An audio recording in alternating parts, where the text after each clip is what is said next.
Bismillah ar-Rahman ar-Rahim. We begin in the name of the God whose mercy is profound, whose kindness is forever.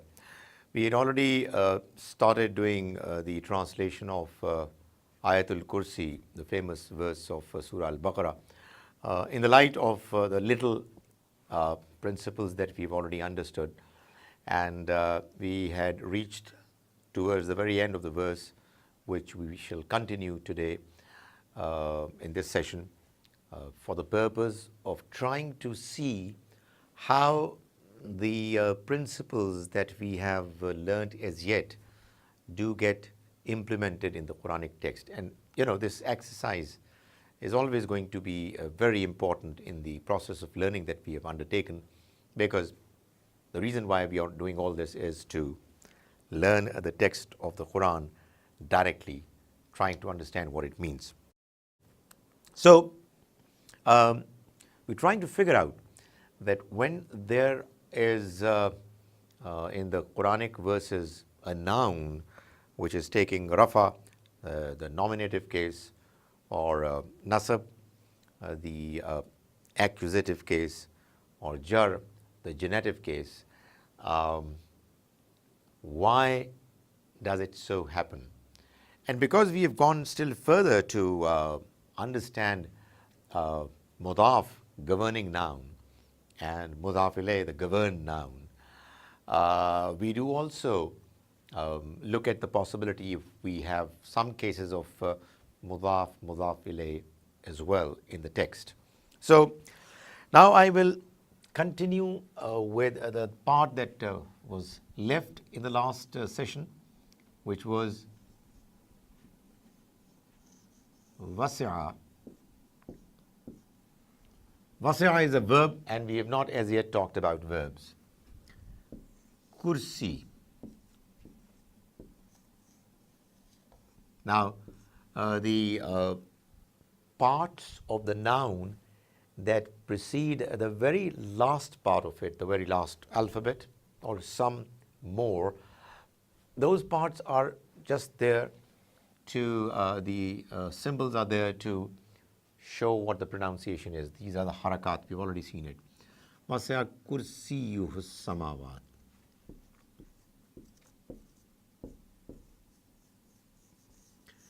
As-samawati wal arda.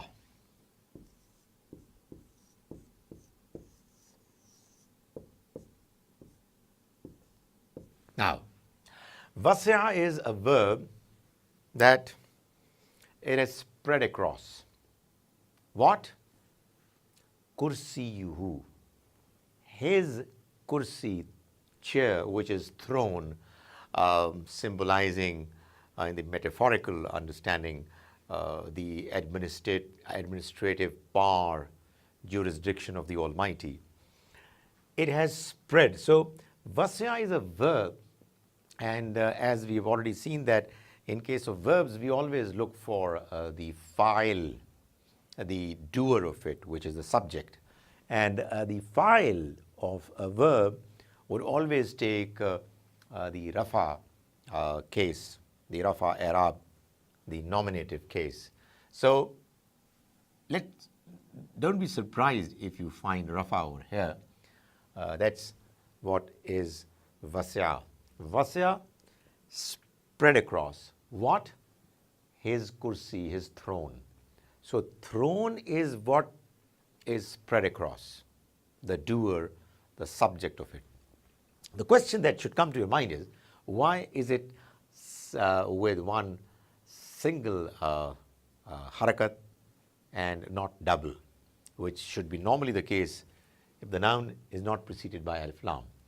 The answer is the same which I've been mentioning in the earlier part of explanation of the earlier part of the verse as well, that this again is mudaf. This is the governing noun, and you know that mudaf, like Baytu Zaydin, always has a single harakat towards the end, despite the fact that it is not preceded by alif lam. Just to make it more close to what we are doing, Baytu Zaidin, Zaid's house can be his house as well, he being Zaid. So even in that case, it's going to be Baytuhu. So the single one solitary harakat symbol is actually signifying the fact that it's a mudaf, it's the noun which is governing. So that's why kursiyu is in rafa, but it has one symbol of dhamma, of pesh in Urdu, and it's followed by hu, which obviously is mudaf ilayh. Now, as soon as I say that, a question arises as to why hu is not apparently in jar form, because as we have seen, all mudaf ilayh, like Baytu Zaidin, Zaid, is in the jar form. They are in the genitive case simply because they are mudaf ilayh, they are governed nouns, but seemingly it's not the case with who. Let me say that we'll do it later, but to give you an indication, it indeed is in the jar form. The rule has not been violated here. The only thing is that who is a kind of a noun. Well, it's a pronoun which sometimes you would find, well, in most cases, would not take any changes in its appearance. It stays the way it is. So this is, call it an exception, but it indeed is in the jar form. Had there been a noun instead of it, like say, had it been Kursiullah, Allah's throne, kursi, Allah would have been in the jar form with a kasra towards in the lower part of it. Okay. Wasi'a kursiyuhu. His throne has encompassed, has spread across as-samawat. Now, this symbol as-samawat is apparently a jar, but I hope you would recall that when we did the different forms that are there in the case of nasab and jar, we found that when there is a plural feminine noun in the case of nasab as well as in the case of jar, the apparent form takes a kasra, a zair in the lower part of, beneath the. So when you have a feminine noun in plural, which as-samawat is, normally when you have a noun like that with atin, muslimatin, mu'minatin and as-samawatin, it is actually a plural feminine noun. If you have a kasra, a zair, underneath the ta, it has two possibilities. It's either in the form of nasab or in the form of jar. Do not be fooled, do not be deceived by the kasra, by the zair, because it could also be nasab. Here, it's nasab that is causing the kasra to be there and not jar. Why? Because the throne of God Almighty, His throne has spread across where? As-samawat, on the heavens, wal ard, as well as the earth. So this is the object, the maf'ul bihi, which is actually the reason why it has taken the nasab form. There could be a debate as to whether it's maf'ul bihi or something else. My preference is at the moment that it's maf'ul bihi, which is what we've already studied. And for that reason, you find that al-arda has a nasab, which is, quite understandable, because as-samawat also has a nasab, even though in its appearance it is taking a kasra, which is actually also the symbol of nasab when it's plural feminine noun. So wal arda is again joined by vaw and therefore it will have the same grammatical, call it Arabic form as as-samawat. وَسِعَ كُرْسِيُّ السَّمَاوَاتِ وَالْأَرْضَ. Wala and la doesn't know, la is for negation. Wala yauduhu. This is a verb again, and at the end of it is a pronoun, and doesn't tire him and doesn't cause fatigue to him. What? Hifzuhuma. Hifzuhuma. The protection, the security, the administration of both of them. Both, that is the as-samawat wal-ard. Their protection doesn't cause him to get tired. So this is a verb, and obviously whenever a verb appears, the verb is going to demand the presence of a doer, which is a subject, which is a file. And here you have hifzu, its file, its subject, and understandably therefore taking a rafa form, which again is coming with a single harakat symbol rather than double. And the reason again is the same, that it again is in the form of mudaf, the governing noun, and therefore it takes only one harakat, one symbol, and not two. And huma is mudaf ilayh, it's the governed noun, but as in the case of who in kursiyuhu, this also is a pronoun, and it's the entire category of pronouns, by the way. They're not pushed by what changes are there in their Arabic form. They are unmoved. So that's the kind of principle that is there in Arabic about them. وَلَا يَوْدُهُ حِفْظُهُمَا وَهُوَ, and he is. This again is a pronoun. وَهُوَ الْعَلِيُّ الْعَظِيمُ. He is exalted and he is great. وَهُوَ الْعَلِيُّ الْعَظِيمُ. Now, here you have a mubtada and followed by two khabar. So, when you have a mubtada, it's inquisitive. It's a starter, the starting noun in a sentence, which has only nouns. There is a starting noun, inquisitive, and then there is an information about that noun. And then you have khabar, which is the enunciative noun, which is the information about the noun. So, وَهُوَ is the mubtada, the starting noun, and al-aliyyul azim is the khabar, which is information. That is why it is taking a rafa in both, because as we've already studied, that mubtada, inquisitive, always appears in the form of rafa as well as khabar. This mubtada, huwa, is not apparently taking rafa, because again it's a pronoun, and about the pronoun we talk more about later when we discuss pronouns in detail, that they do not accommodate any changes in their appearance, no matter what form of Arab they are found in a sentence. Right.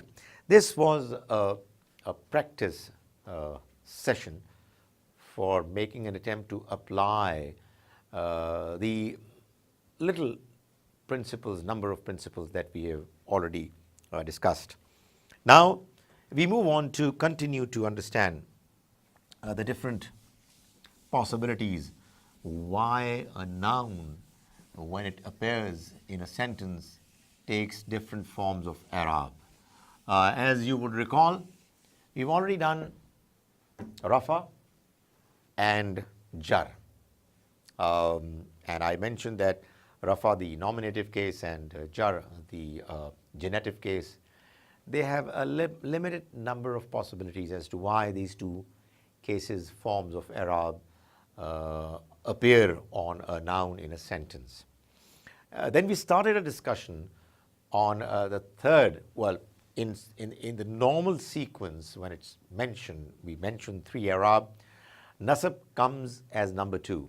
But in our discussion, I relegated it to number 3 position because it has a far greater number of possibilities why any noun would take the form of nasab. So we've already started the discussion, and we've already discussed that nasab, the accusative case, it has a number of possibilities. And the first and the most important possibility we have already discussed, which is maf'ul bihi. That is the subject. Now, we are going to start the discussion on the number 2 possibility, why a noun could be in the form of nasab in a sentence in Arabic, which is hal or halat.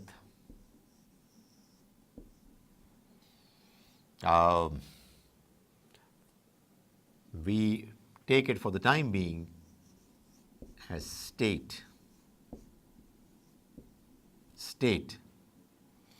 If there is a better expression in English, I'll come up with it later.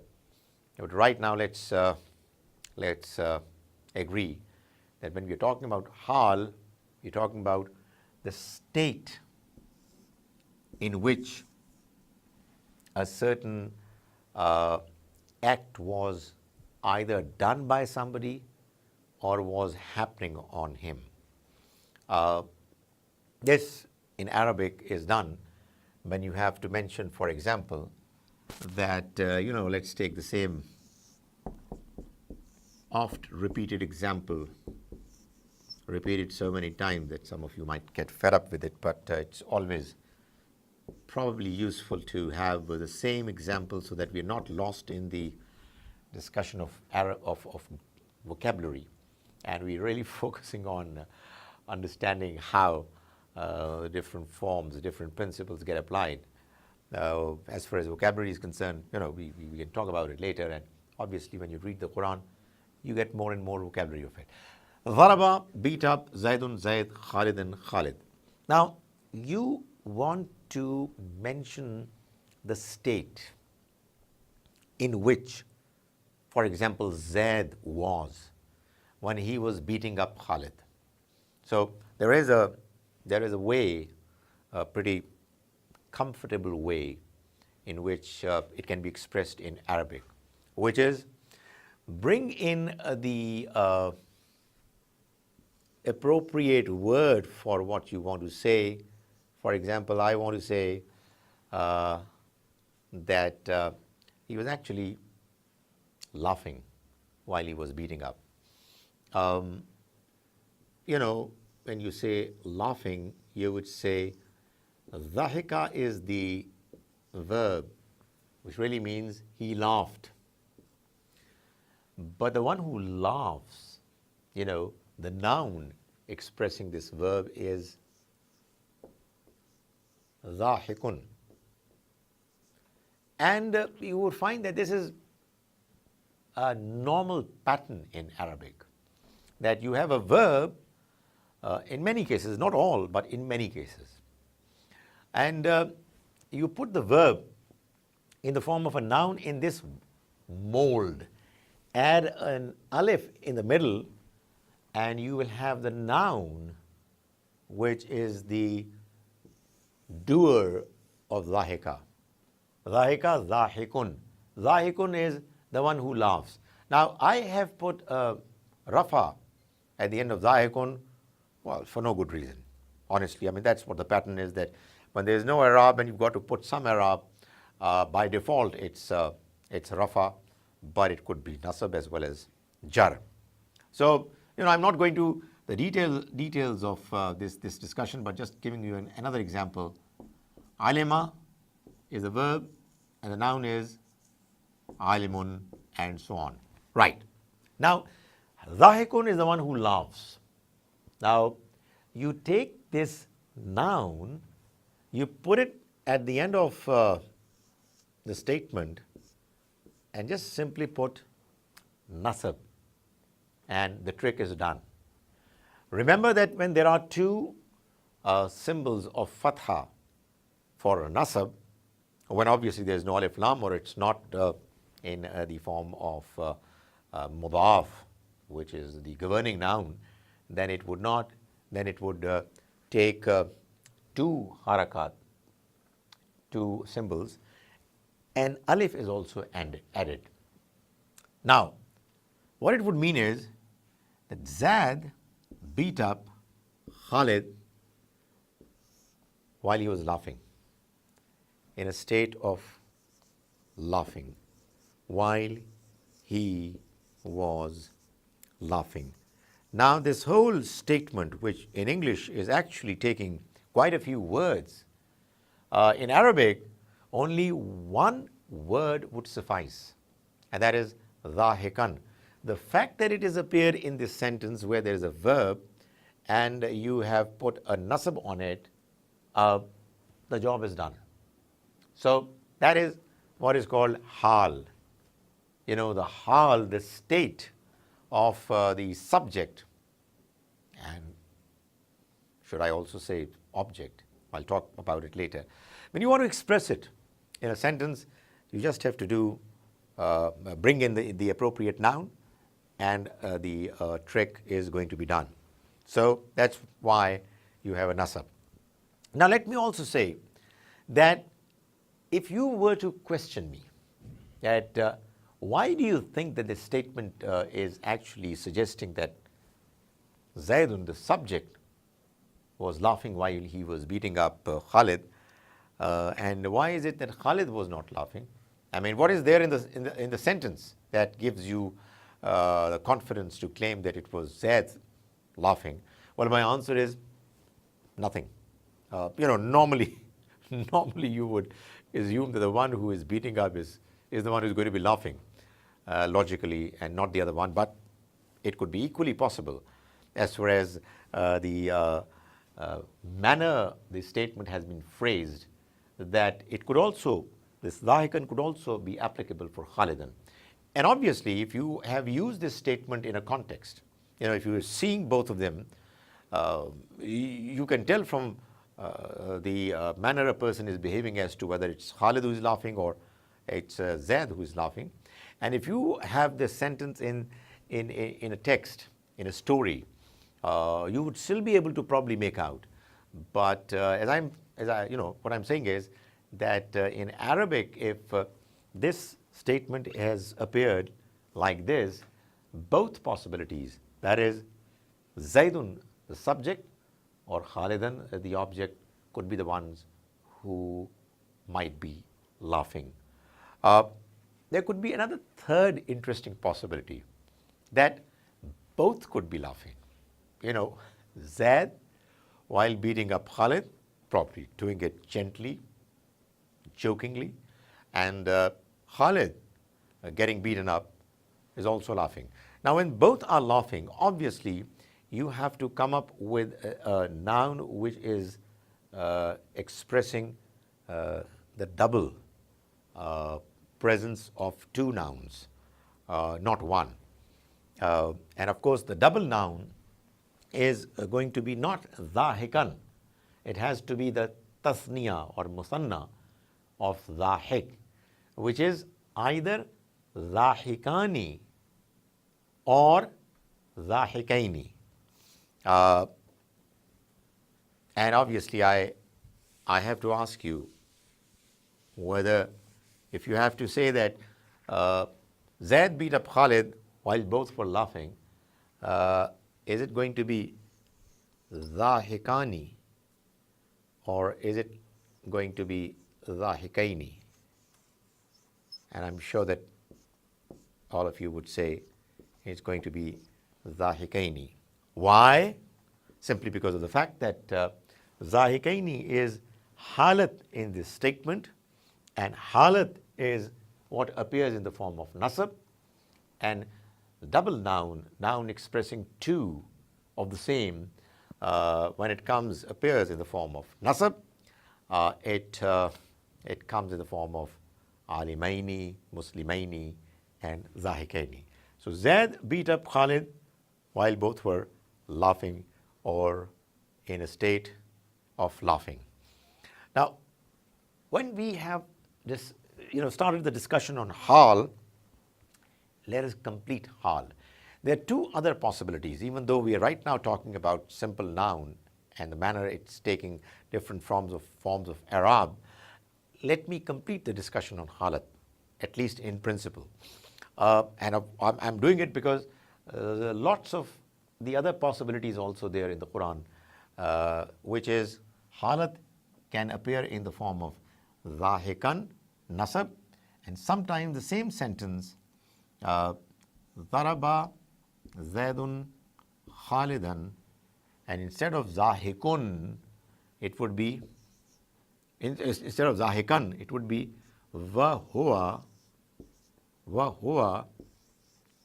zahikun. Now, Wahuwa zahikun is a complete sentence in its own right. It's a mubtada and a khabar. This is in the form of rafa, and I'll tell you later why I'm saying it's in the form of rafa. It's a pronoun. The pronoun remains unmoved no matter what Arabic form it takes, but still nonetheless it is in the rafa form. Discussion later inshallah. But zahikun is khabar, and it is in the form of rafa. It's a full sentence, but this whole sentence appears in the category of halat or hal, state, in which this verb was done in the sentence where it appears towards the end. So what we gather is that on the one hand, wahuwa zahikun is a full sentence, a brief sentence. On the other hand, this sentence is also expressing the understanding that Zaid beat up Khalid while he was laughing. Or obviously you might say Zaid beat up Khalid while he, which is Khalid, was laughing. And we'll continue this discussion in the next session as well. May the Almighty enable us to understand the language of His book, to be able to understand His book properly.